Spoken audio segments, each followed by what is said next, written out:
আসসালামু আলাইকুম সবাইকে আমন্ত্রণ জানাচ্ছি আজকের হোয়াইট পেস্ট বানিয়ে দেখাবো সেটা দেখার জন্য। তো ব্লগ করতে গেলে আমাদের প্রথমেই তো হোয়াইট পেস্টটা তৈরি করে নিতে হবে, না হলে বাজার থেকে কিনে আনতে হবে। তো এজন্য আমি টিটি পাউডার নিয়েছি, এটাকে টিটিনিয়াম পাউডার বলে। তো এটা পাউডার আকারেই থাকে। তো আমি এখানে অল্প একটু গুলিয়ে আপনাদের দেখিয়ে দিচ্ছি, আর আপনাদের কিভাবে হোয়াইট পেস্ট তৈরি করবেন সেজন্য নিয়মটা বলে দিচ্ছি।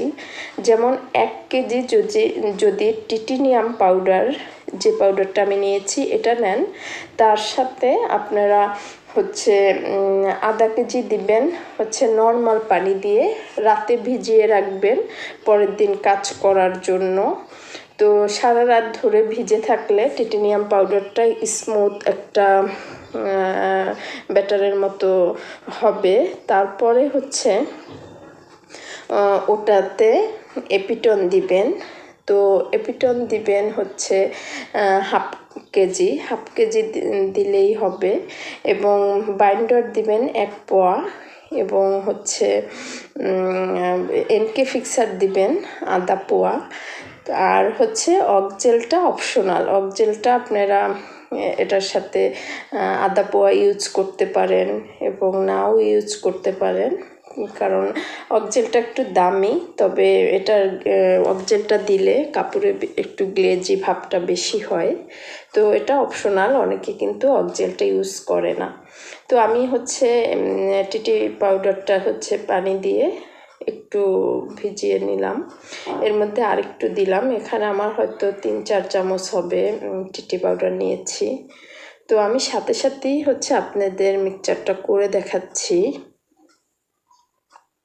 তো যদি এখানে 4 চামচ আমি নেই টিটানিয়াম পাউডার, এখানে হয়তো তার অর্ধেক লেগেছে পানি, 2 চামচ বা একটু বেশি। অনেক সময় একটু বেশিও পানি লাগে, আপনি কীরকম ঘনত্বটা চান তার উপর ডিপেন্ড করে। এবং এখানে আমি উঁচু 1 চামচ এপিটন নিয়েছি। আমি এটা একটু লিকুইড রাখবো, এর জন্য এপিটনটা একটু কম দিচ্ছি। তো বাজারে যে হোয়াইট পেস্টটা আমরা কিনে থাকি সেটা তো ভেজাল থাকে, আর এভাবেই ওরা তৈরি করে। তবে ওরা পানির পরিমাণটা অনেক বেশি দেয়, এজন্য ওদের ওটা কিন্তু অত ভালো হয় না। তবে আমরা বাসায় তৈরি করে নিতে পারলে অনেক বেশি ভালো হয়। তো আমি বাইন্ডার, এনকে ফিক্সার এরকম দিয়ে দিচ্ছি।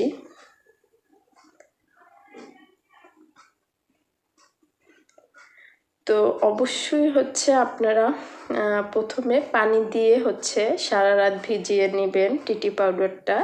তারপরে স্মুথ একটা সুন্দর হোয়াইট পেস্ট তৈরি হবে। পরে উপকরণগুলো যখন গুলিয়ে নেবেন বাকিটা দিয়ে নেবেন। তো খুব ভালো করে মিক্সচারটা করে নেবেন, যাতে কোনো দানা না থাকে। যদি দানা থেকে যায় বা আপনার মনে হয় টিটি পাউডারটা একটু দলা পাকানো, তাহলে চেলে নেবেন। আর অবশ্যই টিটি পাউডারটা খোলার পরে ভালো করে আবার কাজ করার পরে অবশিষ্টটা ভালো করে আটকিয়ে রাখবেন, না হলে কিন্তু বাতাস লেগে এটা দলা পাকিয়ে যাবে, নেক্সট টাইম কাজ করতে পারবেন না। আর হোয়াইট পেস্টটা কিন্তু এভাবে করে আপনারা কমপক্ষে 4-5 মাস কাজ করতে পারবেন এয়ারটাইট বক্সে রেখে। তো কীরকম হয়েছে দেখেন, কতটা ঘন আর সাদা। আমরা এক্সাক্ট কিন্তু বাজারে কোনো সাদা রং নাই। এই হোয়াইট পেস্টটার সাথে বাইন্ডার বেশি দিয়ে একটু লিকুইড করে দোকানদাররা সাদা রং বলে বিক্রি করে। তবে আপনারা যদি সাদা কালার করতে চান, এটা দিয়েই সরাসরি সাদা কালারটা করতে পারবেন। এটার সাথে একটু বাইন্ডারটা দিয়ে লিকুইড করে সাদাটা করতে পারবেন। তো আমি গত পর্বে কিছু কেমিক্যালস রং গুলিয়ে দেখিয়েছিলাম, মসলিন কাপড়ে, সিল্ক, তারপরে ব্রাইড শাড়ি, সিল্ক শাড়ি, বিভিন্ন শাড়িতে আমরা কোন কেমিক্যালসগুলো দিয়ে হ্যান্ড পেইন্ট করব। তো সেগুলো আমি একটু হাতে নিয়ে দেখিয়ে দিচ্ছি। তো হোয়াইট পেস্টটা একটু হার্ড থাকে, এটা সাধারণত ব্লক করার ক্ষেত্রেই আমরা হোয়াইট পেস্টটা বেশি ব্যবহার করে থাকি। আর আমি হ্যান্ড পেইন্টের জন্য কিন্তু আলাদা আলাদা কেমিক্যালস তৈরি করে রং বানিয়ে আপনাদের দেখিয়েছি। যারা সেই ভিডিওটা দেখেন নাই অবশ্যই দেখে নেবেন। তো এখানে সবচেয়ে গাঢ় যেটা সেটা হোয়াইট পেস্ট।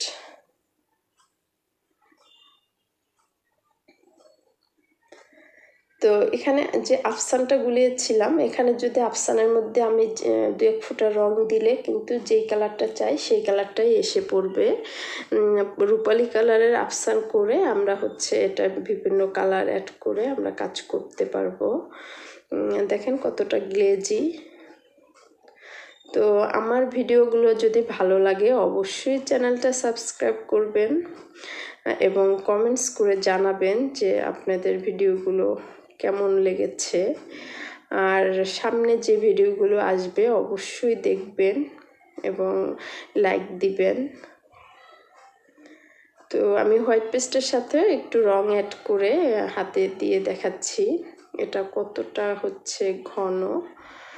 অন্য রঙের চেয়ে এটা কিন্তু একটু ঘন হোয়াইট পেস্টটা। আবার আমরা ব্লক করতে গেলেও সব জায়গায় কিন্তু হোয়াইট পেস্ট ব্যবহার করি না, অনেক সময় নিউটেক্স পেস্ট ব্যবহার করে কেমিক্যালস দিয়েও করে ফেলি। তো আশা করছি আপনাদের ভিডিওটা কিছুটা হলেও উপকার হয়েছে। তো অবশ্যই আপনারা বাসায় এভাবে বানিয়ে ট্রাই করবেন, তাহলেই বুঝবেন কেনা হোয়াইট পেস্ট আর বাসায় তৈরি হোয়াইট পেস্টের মধ্যে কতটা ব্যবধান। তো অনেক দিন আগে প্রায় 4 মাস আগে আমি হোয়াইট পেস্ট তৈরি করে রেখে দিয়েছিলাম এয়ারটাইট বক্সে। দেখেন কোনো কালার চেঞ্জ হয় নাই, সেম আছে। আপনারাও ইচ্ছা করলে এভাবে রেখে দিতে পারবেন। সবাই ভালো থাকবেন। আসসালামু আলাইকুম।